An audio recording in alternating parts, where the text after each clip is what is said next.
నమస్తే welcome to APTS Telugu news ముందుగా headlines ఎందరో మహానుభావుల త్యాగఫలం కోట్లాది భారతీయుల గణతంత్ర దేశం గణతంత్ర దినోత్సవ వేడుకల్లో పాల్గొన్న బీఆర్ఎస్ వర్కింగ్ ప్రెసిడెంట్ కేటీఆర్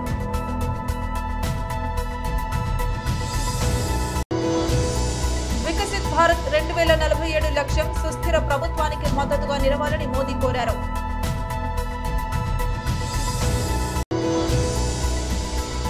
75వ గణతంత్ర దినోత్సవ వేడుకల్లో శ్రీ పవన్ కళ్యాణ్ ప్రసంగం. ఎందరో మహానుభావుల త్యాగఫలం కోట్లాది భారతీయుల గణతంత్ర దేశం.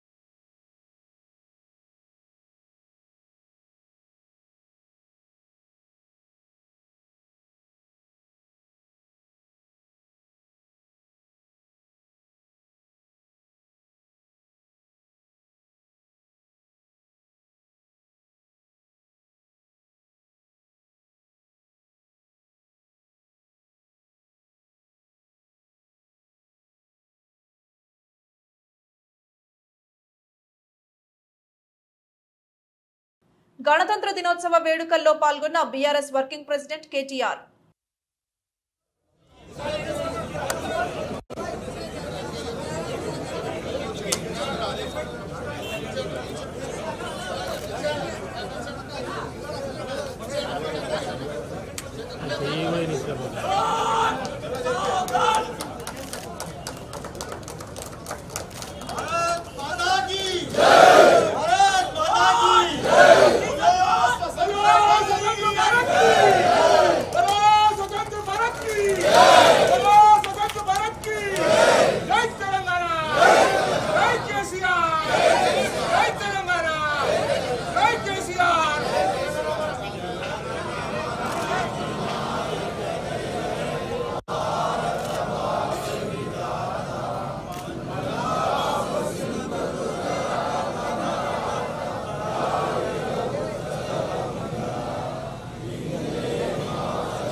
వికసిత్ భారత్ 2047 లక్ష్యం సుస్థిర ప్రభుత్వానికి మద్దతుగా నిలవాలని మోదీ కోరారు. उन लोगों का सही चुनाव हो, ये जिम्मेदारी आप नौजवान मतदाताओं पर है. आपके लिए जरूरी है कि अगले भारत का भाग्य उज्जवल बनाने के लिए वोट दें. इसलिए याद रखिएगा, आपका एक वोट और देश के विकास की दिशा दोनों आपस में जुड़े हुए हैं. आपका एक वोट भारत को दुनिया की तीसरी सबसे बड़ी अर्थव्यवस्था बनाएगा. आपका एक वोट भारत में एक स्थिर और बड़े बहुमत वाली सरकार लाएगा. आपका एक वोट भारत में तेज रिफॉर्म्स को उसकी गति को और तेज गति देगा। आपका एक वोट भारत में डिजिटल क्रांति को और ऊर्जा देगा। आपका एक वोट पहली भारतीय को अपने दम पर अंतरिक्ष में पहुंचाएगा। आपका एक वोट अंतरिक्ष में भारत का पहला स्पेस स्टेशन स्थापित करवाएगा। आपका एक वोट भारत में पहला पैसेंजर एयरक्राफ्ट बनवाएगा। आपका एक वोट दुनिया में भारत की साख और बढ़ाएगा। इसलिए आपके एक वोट में बहुत बड़ी ताकत है। साथियों, जब देश में पूर्ण बहुमत वाली सरकार होती है, जब देश में स्थिर सरकार होती है, तो देश बड़े फैसले लेता है, दशकों से लटकी हुई समस्याओं को सुलझाकर आगे बढ़ता है। 75వ గణతంత్ర దినోత్సవ వేడుకల్లో శ్రీ పవన్ కళ్యాణ్ ప్రసంగం. మార్చి ఎండింగ్లో ఏప్రిల్లో మనకి ఎన్నికలు రాబోతూ ఉన్నాయి. ముఖ్యంగా ఆంధ్రప్రదేశ్కి సంబంధించి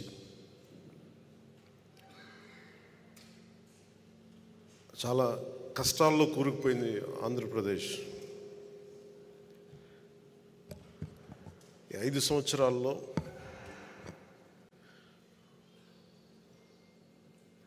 మన వీర మహిళలు, జన సైనికులు, మన నాయకులు పోరాట పటిమ ఈ 5 సంవత్సరాల్లో చాలా బలంగా చూపించగలిగాం.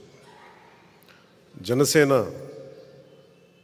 అపరిమితమైన పోరాట బలం ఉన్న పార్టీ. ఆ పోరాట బలం 24లో రాజకీయ బలం కావాలి. ఆ దిశగా మనం అడుగులేస్తూ ఉన్నాం. ప్రభుత్వంలో మనం చాలా బలమైన భాగస్వామ్యం తీసుకుంటున్నాం. ఆ దిశగా మనం అడుగులేస్తూ ఉన్నాం.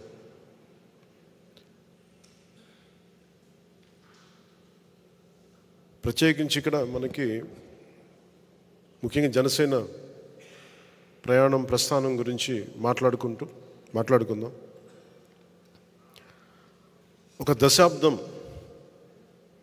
పార్టీని చాలా సమర్థవంతంగా నడుపుతున్నాం. నేను ఏ ప్రాతిపాదికన మనం ఆలోచిస్తున్నాం అంటే, కేవలం ఒక్క రిపబ్లిక్ డే రోజున మనం భారతదేశ గణతంత్ర వ్యవస్థ చాలా కష్ట నష్టాలతో, చాలా త్యాగాలతో వచ్చిన గణతంత్రం అది. మన కాన్స్టిట్యూషన్ కానీ, భారత్ రిపబ్లిక్ కానీ, ఎక్కడ కూడా కాన్స్టిట్యూషనల్ స్ఫూర్తి పోకుండా, రాజ్యాంగ స్ఫూర్తి కోల్పోకుండా, కులాల మధ్య, ప్రాంతాల మధ్య, మతాల మధ్య సమైక్యత ఉండేలా, సఖ్యత ఉండేలాగా పబ్లిక్ పాలసీ అనేది ఉండాలి. నాయకులు కూడా ఆ దిశగానే మాట్లాడాలి. నిన్న ముఖ్యంగా అమలాపురం నుంచి కొంతమంది పాస్టర్ సోదరులు వచ్చారు. నన్ను అడిగింది, మీరు కూర్చోబెట్టి బీజేపీతో ఉంటారు కాబట్టి మీరు మైనారిటీలను ఎలా చూస్తారని మాట్లాడుతూ ఉంటే, వారికి స్వయంగా ఒకటే చెప్పాను. నేను అన్ని మతాలని చాలా సమానంగా గౌరవించేవాడిని. అన్ని మతాలను.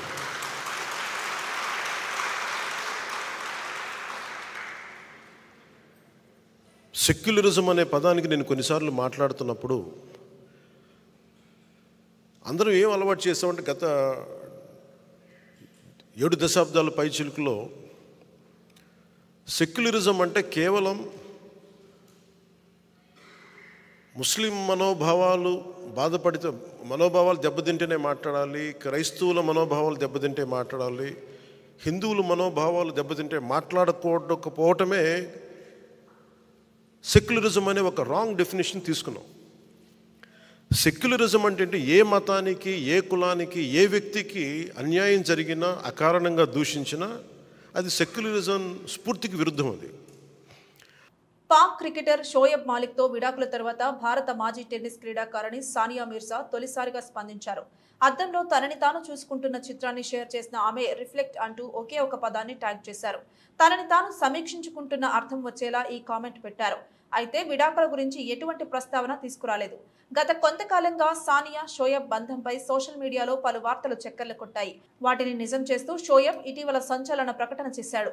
తాను సానా జావేద్ అనే టీవీ నటిని పెళ్లి చేసుకుంటున్నట్టు షోయబ్ ప్రకటించడంతో ఈ సెన్సేషన్ కు ముగింపు పడింది. ఈ సందర్భంగా స్పందించిన సానియా కుటుంబ సభ్యులు ఆమె వివాహం అంతకు మునుపే ఖులా అయిపోయిందని చెప్పారు. ముస్లిం మహిళలు తమంతట తాముగా విడాకులిచ్చే హక్కును ఖులా అంటారు. ఈ సమయంలో సానియా వ్యక్తిగత గోప్యతను గౌరవించాలని ఆమె తండ్రి ఫ్యాన్స్ ను అభ్యర్థించారు. ఇక సనా షోయబ్లు చాలా కాలంగా రిలేషన్షిప్ లో ఉన్నట్లు పాక్ మీడియా చెబుతోంది. ఓ టీవీ షో సెట్ లో వారి మధ్య బంధం ఏర్పడినట్లు తెలిపింది. సానియా షోయబ్లకు 5 ఏళ్ల వయసున్న కుమారుడు ఉన్నాడు. ప్రస్తుతం అతడు తల్లి వద్దే ఉంటున్నట్లు తెలుస్తోంది. దేశవ్యాప్తంగా 75వ గణతంత్ర వేడుకలు ఘనంగా జరుగుతున్నాయి. ఈ సందర్భంగా ప్రధానమంత్రి నరేంద్ర మోడీ ఈ ఏడాది వేడుకలకు ముఖ్య అతిథిగా వచ్చిన ఫ్రాన్స్ అధ్యక్షుడు ఇమాన్యుయేల్ మాక్రాన్ దేశ ప్రజలకు శుభాకాంక్షలు తెలిపారు. 75వ గణతంత్ర దినోత్సవ ప్రత్యేక సందర్భంలో శుభాకాంక్షలు, జై హింద్ అంటూ ఎక్స్ వేదికగా ప్రధాని మోదీ స్పందించారు. ఇక ఇమాన్యుయేల్ మాక్రాన్ కూడా భారత పౌరులకు శుభాకాంక్షలు తెలిపారు. నా ప్రియ నేస్తం నరేంద్ర మోడీ, భారతీయ ప్రజలకు మీ గణతంత్ర దినోత్సవం సందర్భంగా నా హృదయపూర్వక శుభాకాంక్షలు. మీ వద్దే ఉన్నందుకు చాలా సంతోషంగా, గర్వంగా ఉంది. వేడుకలు జరుపుకుందాం అంటూ ఎక్స్ వేదికగా ఆయన స్పందించారు. కాగా దేశవ్యాప్తంగా 75వ గణతంత్ర దినోత్సవ వేడుకలు ఘనంగా జరుగుతున్నాయి. డాక్టర్ అంబేద్కర్ ను రాజ్యాంగ పితామహుడు అని పిలుస్తారు. ఈ సంవత్సరం గణతంత్ర దినోత్సవం యొక్క వికసిత్ భారత్, భారత్ ప్రజాస్వామ్యానికి మాతృక అనే థీమ్తో ఈ ఏడాది వేడుకలు జరుగుతున్నాయి. దేశ ప్రజల ఆకాంక్షలు, ప్రజాస్వామ్య సంరక్షణను ఈ ఇతివృత్తం తెలియజేస్తోంది. కాగా ఉదయం 10:30 గంటలకు దేశ రాజధాని ఢిల్లీలో గణతంత్ర దినోత్సవ కవాతు జరగనుంది. దాదాపు 90 నిమిషాల పాటు కొనసాగనుంది. కాకినాడ జిల్లా ఏలేశ్వరం నగర పంచాయతీ నందు గురువారం 14వ జాతీయ ఓటర్ల దినోత్సవం ఘనంగా నిర్వహించారు. ముందుగా నగర పంచాయతీ కమిషనర్ తో పాటు ఇది శాఖల అధికారుల ఏలేశ్వరం మెయిన్ రోడ్డు మీదుగా ర్యాలీ నిర్వహించారు. ఈ కార్యక్రమంలో ప్రతి ఒక్కరూ ఓటు హక్కును వినియోగించుకోవాలని తెలియజేశారు. అనంతరం సమావేశం నిర్వహించి ఓటు నమోదు, ప్రతి ఒక్కరూ ఓటు హక్కు వినియోగించుట, నూతన ఓటర్ ఐడి కార్డులను పొందు విధానాన్ని వివరించారు. కార్యాలయం వద్ద ముగ్గుల పోటీలు నిర్వహించి విజేతలకు బహుమతులు అందజేశారు. ఈ సందర్భంగా సీనియర్ ఓటర్లను సన్మానించారు. ఈ కార్యక్రమానికి ఎలక్షన్ కమిషన్ అధికారి A Srinivasarao, tahsildar G Chinnarao, commissioner K Srinivasarao మరియు షిడగం వెంకటేశ్వరరావు, శుంకర రాంబాబు, డేగల వెంకటరమణ, వార్డు కౌన్సిలర్లు, వైస్ చైర్మన్, విఆర్ఓలు, ఆఫీస్ సిబ్బంది, మెప్మా సిబ్బంది మరియు బిఎల్ఓలు పాల్గొన్నారు.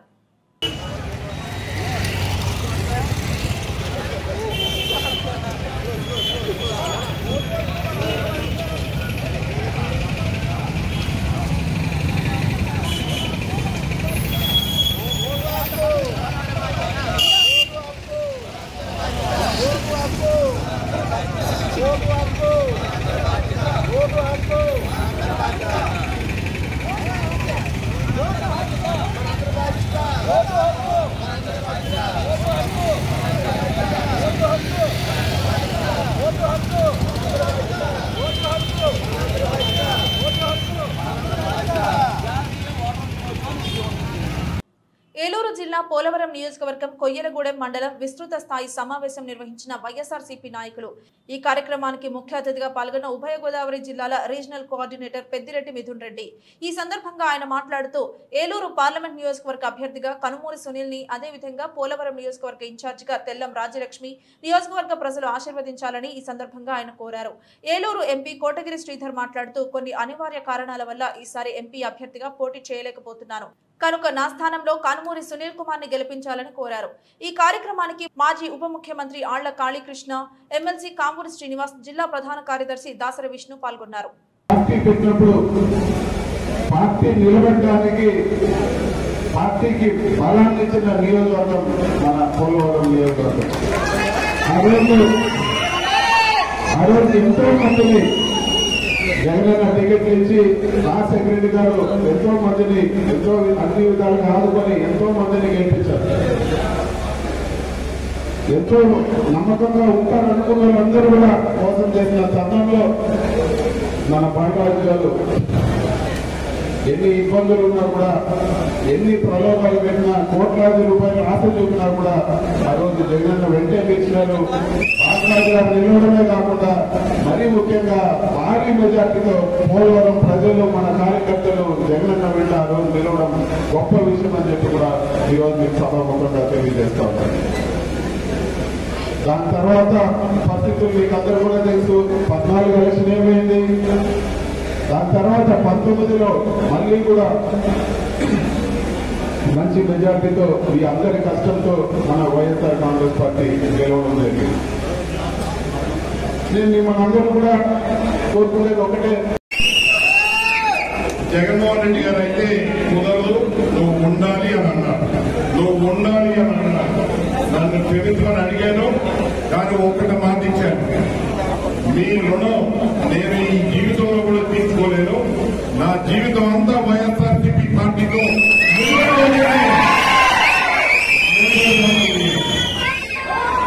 ఆ తర్వాత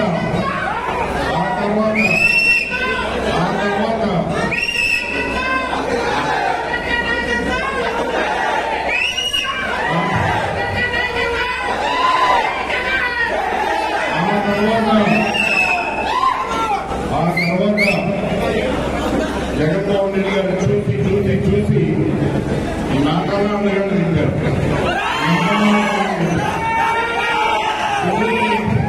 సునీల్ని కలిసిన తర్వాత నేను మరొకసారి మంచి పని చేశాను, మానేసాను అనిపించింది. మరొకసారి మంచి పని చేశాను, నేను మానేసాను అనిపించింది. తప్పకుండా మన సునీల్ కూడా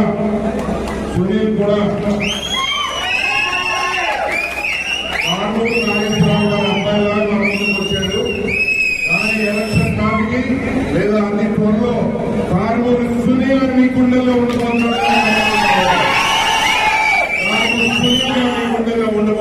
నమ్ముతున్నాను.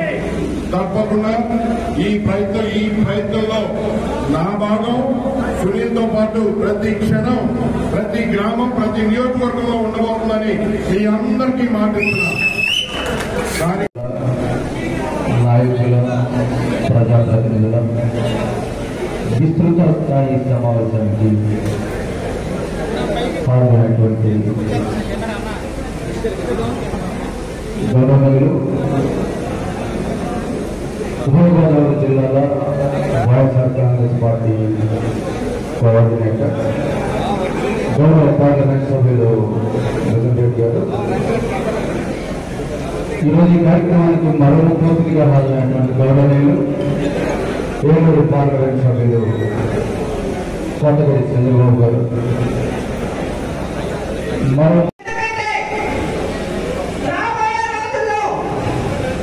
పుష్యమాసం పౌర్ణమి పుష్యమి నక్షత్రాన్ని పురస్కరించుకుని కొవ్వూరు పట్టణంలోని గోష్పాద క్షేత్రం నందు వెంచేసి ఉన్న శ్రీ బాలా త్రిపుర సుందరి సమేత సుందరేశ్వర స్వామి వారి ఆలయం నందు బాలా త్రిపుర సుందరీదేవి అమ్మవారికి వరికంకెలతో ప్రత్యేక అలంకరణ నిర్వహించి సామూహిక సహస్ర కుంకుమార్చన కార్యక్రమాన్ని ఘనంగా నిర్వహించారు.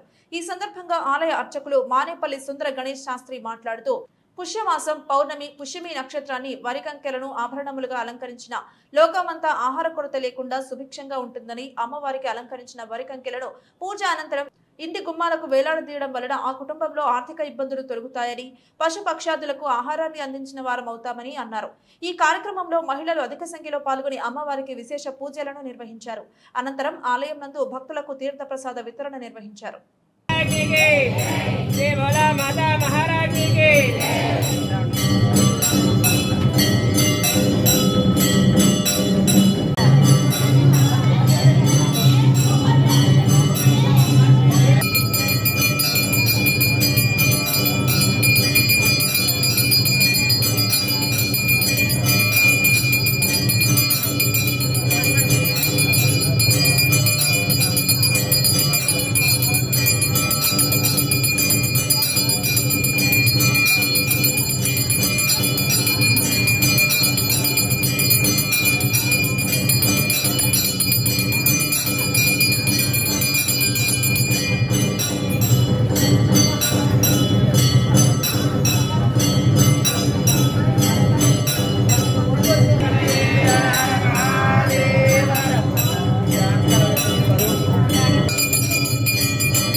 అనకాపల్లి జిల్లా గణతంత్ర దినోత్సవం సందర్భంగా జాతీయ గ్రామీణ ఉపాధి హామీ పథకం శకటం ఈ యొక్క కార్యక్రమంలో ఉపాధి హామీ పథకం 75వ గణతంత్ర దినోత్సవ సందర్భంగా వేడుకలు ఘనంగా నిర్వహించారు. ఈ యొక్క కార్యక్రమంలో జాతీయ గ్రామీణ ఉపాధి పథకం సిబ్బంది పాల్గొన్నారు.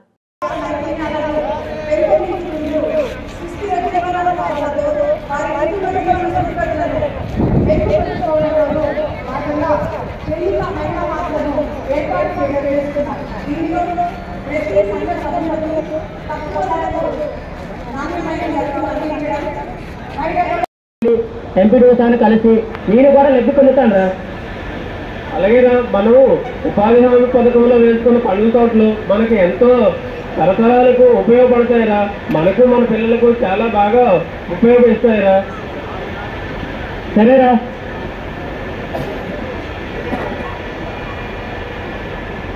గిరిజన కుటుంబాలకు పని కల్పించడంలో రాష్ట్రంలోని అనకాపల్లి జిల్లా జాతీయ గ్రామీణ ఉపాధి హామీ పథకం ప్రభుత్వం చేపట్టే ప్రాధాన్యత పథకాలలో మొట్టమొదటి పథకం ఈ ఉపాధి హామీ పథకం. గ్రామీణ ప్రాంతాలలో కుటుంబాలకి 100 రోజుల ఉపాధి కల్పనతో పాటు సుస్థిర ఆస్తుల నిర్మాణమే ధ్యేయంగా జిల్లా నీటి యాజమాన్య సంస్థ పనిచేస్తోంది.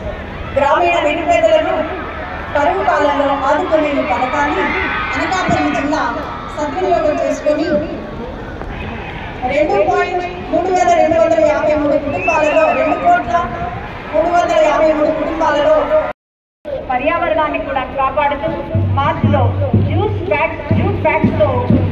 జూట్ బ్యాగ్లను ఉపయోగించి సరుకులను తీసుకునేందుకు వారి యొక్క ఆనందాన్ని మాటల్లో చెప్పలేని విధంగా మనతో పంచుకుంటున్నారు. అదేవిధంగా మహిళలు వ్యాపారవేత్తలుగా ఎదిగేదానికి మరియు మహిళలు ఆర్థిక స్వావలంబనకు దోహదం చేస్తుంది అనడంలో ఎటువంటి సందేహం లేదు అని మీ అందరికీ ఈ శాఖ ధన్యవాదాలతో తెలియజేసుకుంటున్నాను. వార్తలు ముగించే ముందు హెడ్లైన్స్ మరోసారి. ఎందరో మహానుభావుల త్యాగఫలం కోట్లాది భారతీయుల గణతంత్ర దేశం. గణతంత్ర దినోత్సవ వేడుకల్లో పాల్గొన్న బీఆర్ఎస్ వర్కింగ్ ప్రెసిడెంట్ కేటీఆర్.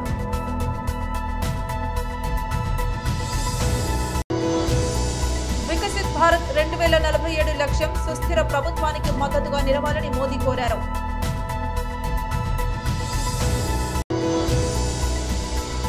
75వ గణతంత్ర దినోత్సవ వేడుకల్లో శ్రీ పవన్ కళ్యాణ్ ప్రసంగం.